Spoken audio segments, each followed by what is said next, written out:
Hello and welcome to Intentionally Waiting, Season 1, Episode 6.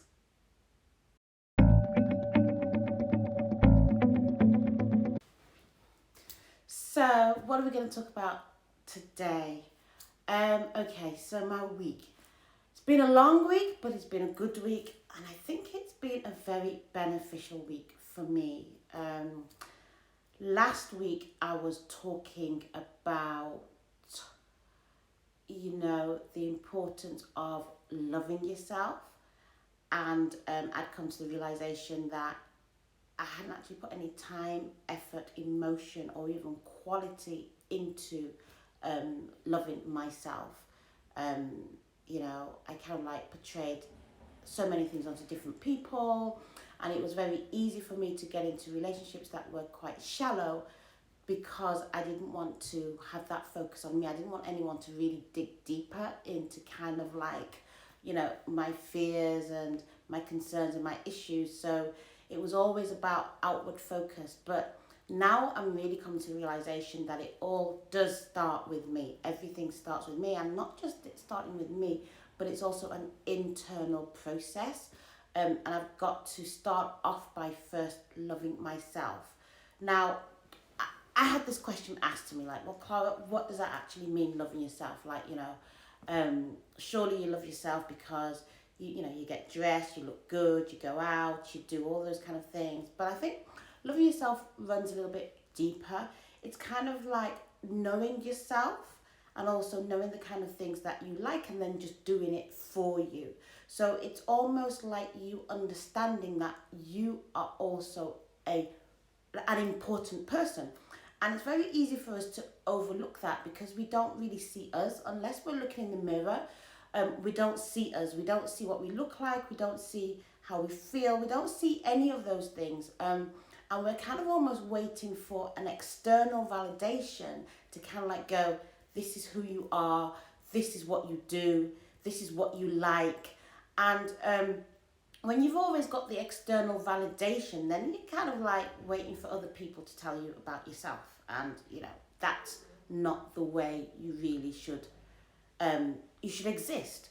So for me, it's about really learning about me, really learning about the things that I actually like and not waiting for somebody else to kind of like do those things. So, I've come up with this fantastic, I like to call it a model, which is called the 24-hour process model. I've not given it a name yet, but I've given it an essence. And it really is about focusing on the fact that everything is now.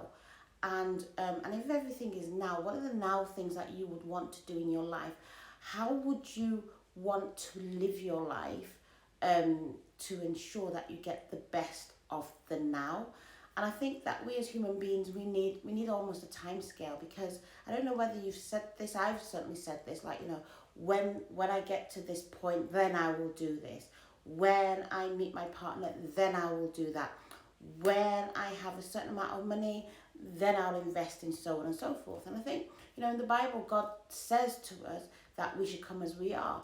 He also talks about, in the Bible, it also talks about tithes, and tithes and offerings is not about when you get to a place, then you present your gifts to God, or you present your tithes or whatever to God. It's like, whatever you can do at this space, at this point now, is what you do. So for me, it's about when I've got that time scale of knowing that I'm actually evolving on a daily basis, and I have got the power to determine how I actually want to evolve. But then, if you don't put that in a time frame, you kind of like don't see the evolving. You don't see that you're actually evolving. You think that, you go to sleep at night, you wake up in the morning, you're the same person. Well, no, you're not the same person, because the person that went to sleep that night has learnt things, they've done different things, they've met people, they've walked different routes, they've had different things on their plate on that day. And because of that, they've gained knowledge, they've gained wisdom, and automatically that means that the person that wakes up the next morning is a new version of them, because you now have something that you didn't have the previous day, and so on and so forth. So with my 24-hour model session, whatever I call it, it's kind of like realizing that in a 24-hour gap, you become the best version of you, and you do the best things that you want to happen in your life. It's not about going out there and buying a car, or or going out there and just like I don't know, like squandering all your money. It's not about that, but it's about enjoying the moment and realizing that version of you for that day um, is coming into the day freshly.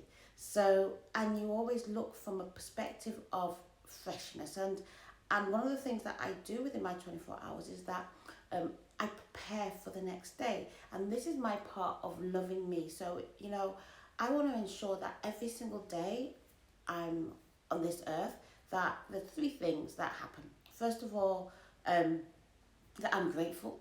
So I'm grateful for the day, I'm grateful for the things that are in my life. The second is that I'm happy.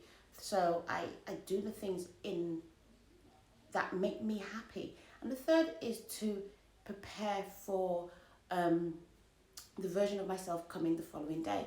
And this is the portion of self-love, because this is where I'm actually loving on myself to say, you know what, I want to ensure that when the next version of me comes the following day, they get the best possible chance for them to be happy, for them to be able to prepare, and for them also to be grateful. So, little things I've done around the house.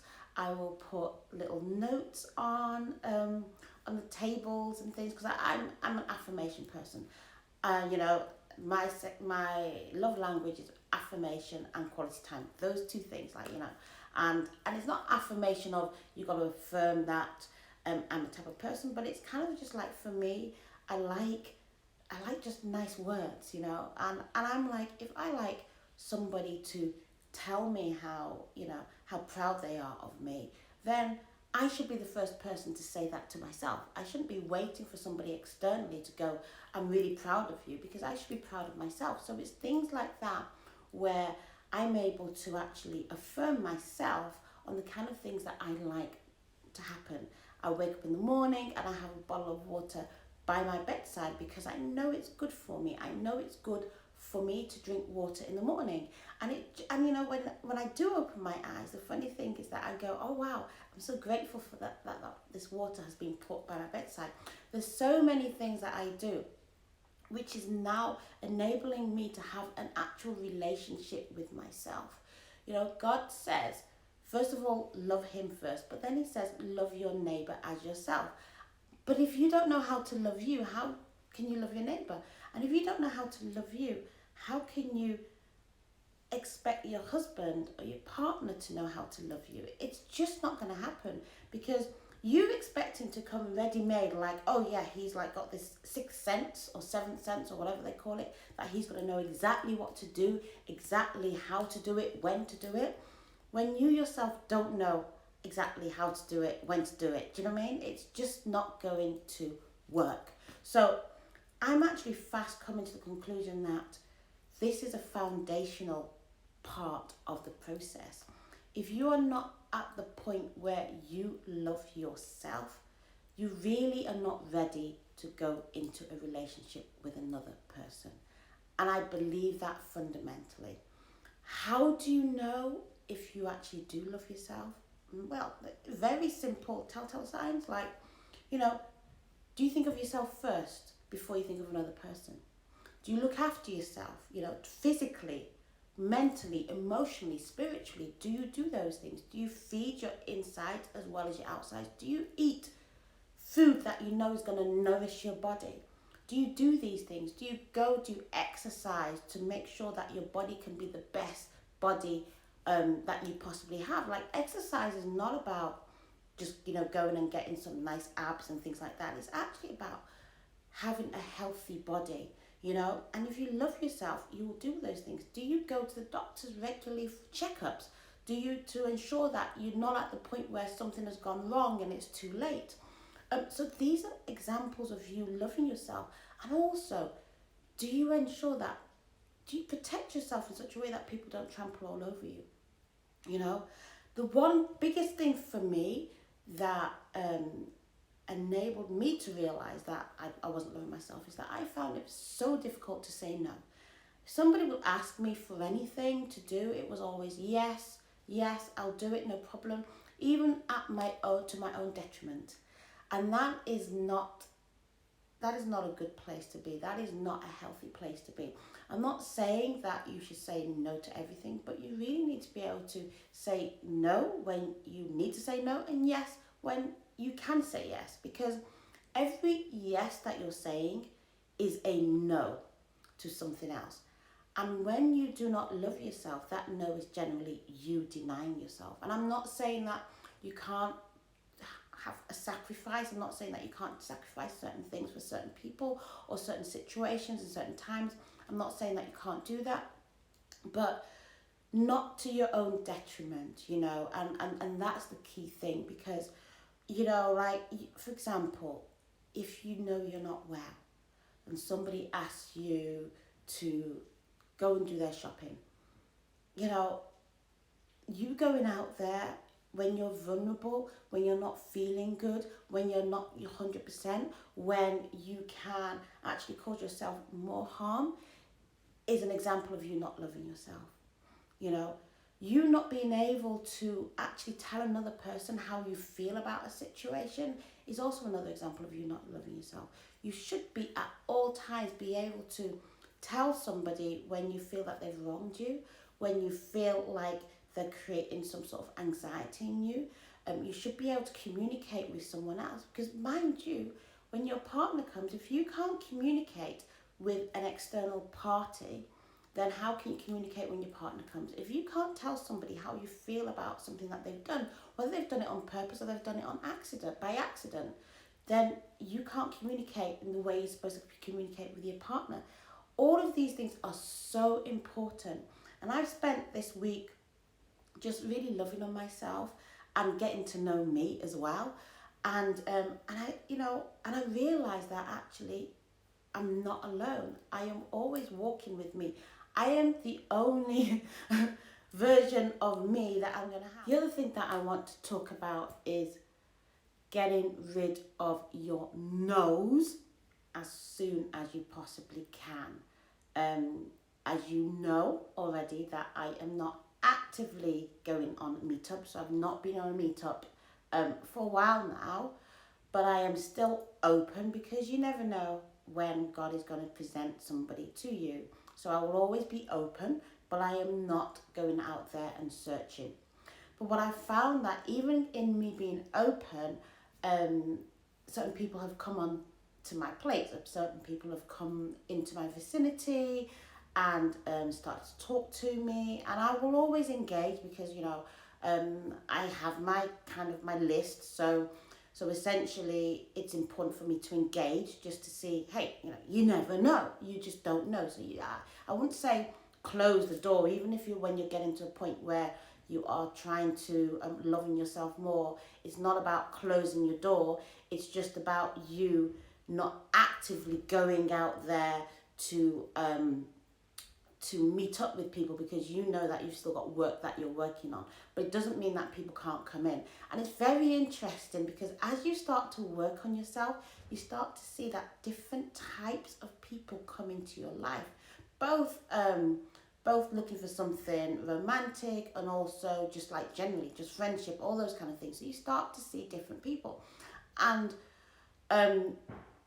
it's good, because the more you're working on yourself, the more the variety of the kinds of people that come into your life you start to see. And it kind of helps you to see where you are. Because what I found is, as I'm working on myself, as I'm loving on myself, as I'm spending more time with myself, I'm getting people come into my life that actually love themselves, that are in good places, that are confident about themselves, and it's great. It's just kind of like helping you to know that you're moving in the right direction. But also, you're going to get people which are just not for you, and it's important that you kind of cut it dead as quickly as you possibly can. There is no point in hanging around the wrong people, and even that is even for meetups. So if you've got somebody that comes to you, like I've had a couple of in the last week. I've had a couple of guys introduce themselves to me, and I've spoken to them, being very polite, and I've actually dug in just to see whether there's something there, whether it's somebody I should be paying attention to. But the minute that I found or I realised that they're not the right person in any form or shape, I've just cut it. Because, you know, number one, it frees yourself up to meet the right person, so you're not putting your concentration on the wrong person. And also number two, it also helps them to move on and do the things that they need to do as well. Um, but what I have found though is in every situation, there has been like a small little bit of kind of disappointment, just a teeny weeny, but it's fine because I'm able to actually go through that whole emotion and and get the relationship with what that disappointment means. And all it means is that, oh, you know what? I thought this person could have been the person, but it's not, so it's okay. And as long as you're able to do that, that's a healthy place to be in, because you're able to identify that somebody's not for you and just let them go. But then in letting them go, there is an emotion that comes with that, and you have that relationship with that emotion, and you feel that emotion, and it comes through, you feel it, and you let it go.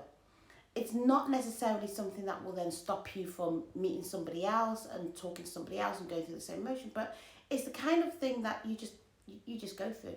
It doesn't take anything away from you, so it's not like you got to look at it like a rejection. Like, for example, it may well be that they engage with you and they realize that you're not the right person for them. And it's very easy for us to go, oh, I've been rejected, and then go back to your formal self, when actually it's not the case. It's just that, you know, they have a criteria, you have a criteria, the criteria doesn't match. So they've let go, so you let go. And again, if you've got to go through that process of grieving, I like to call it grieving because it's a loss of something, and it may not be as intense as an actual loss of somebody that you really cared for, but it's like on the first level, it's like a very, very short level of grieving, and that's why it comes in and it goes out very quickly. The problem happens when you kind of hold it in, because then what happens is that person one comes along, you hold it in. Okay, at that point, your grief is only very, very small. Person two comes along, you hold it in, your grief gets bigger and bigger and bigger and bigger and bigger and bigger. So what then happens is that you become overwhelmed, because suddenly in your mind, you're like, everybody's rejecting me, because you've got this big, massive sense of loss that's built up within you. Whereas if you let it go each time, it comes and it goes and it comes and it goes, that doesn't build up. So that's another thing that I've learned, and it allows you to enjoy the process more. So I'm actually able to enjoy more of this, and hopefully when I do get back into actively going on meetups and actively looking at placing myself in situations where I can meet up with people, I'm expecting that whole process maybe even more. There may be more people that I'm meeting up with and realizing this is not for me. But as long as I'm able to actually cut it as quickly as it possibly started, or cut it as quickly as I realize that this person isn't for me, and go through that whole process, the better it's going to be. So I'm going to stop it there, because I think I have spoken on everything I wanted to share this week. I just want you to know that I'm moving in the right direction. And if you're following me on my journey and you're thinking, can any of this apply to you, then most definitely it can apply to you. This is not something that is unique to me, and the reason as to why I'm showing up for me and I'm showing up for you is so that if anything that I say or do resonates with you, I pray that it does bless you, and you're able to actually just take anything from what I'm saying, any part of my journey, along with you into your journey. And if it can help you, then that's great. I know that everybody has a specific journey, and all our lives are different. We are uniquely made. We are all individuals. But I think sometimes the process that we go through in our minds can be the same. The way that we feel can also be the same, especially if you've been in some really dark processes and dark situations. they always say that our childhood has a lot to say about the way we are today. And I know that I've had a lot of stuff from my childhood which I've bottled up and I've not worked on, and now I'm working on it, and I'm really getting to the point and the positions where I am now enjoying the journey that I'm going on, and just like trying to figure out some of the emotions that I've been afraid to look at in the past, and now I'm actually looking at these emotions and I'm naming them for what they are, and I'm resolving them, and I'm understanding myself more, and I'm falling in love with myself day by day by day, and loving life more as well. So I'm evolving, and I'm realizing that I'm evolving, and I'm seeing the changes in me.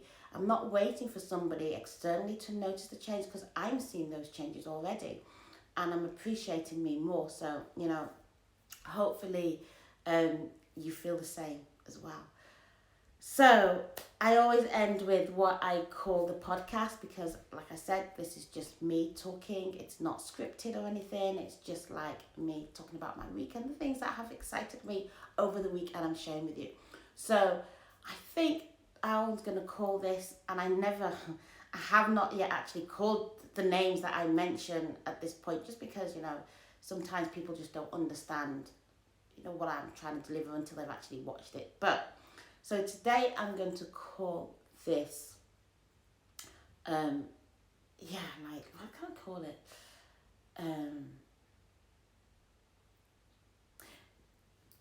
Like I said earlier on, everything starts from you. Everything starts from you, like everything starts from me. So this is all really about,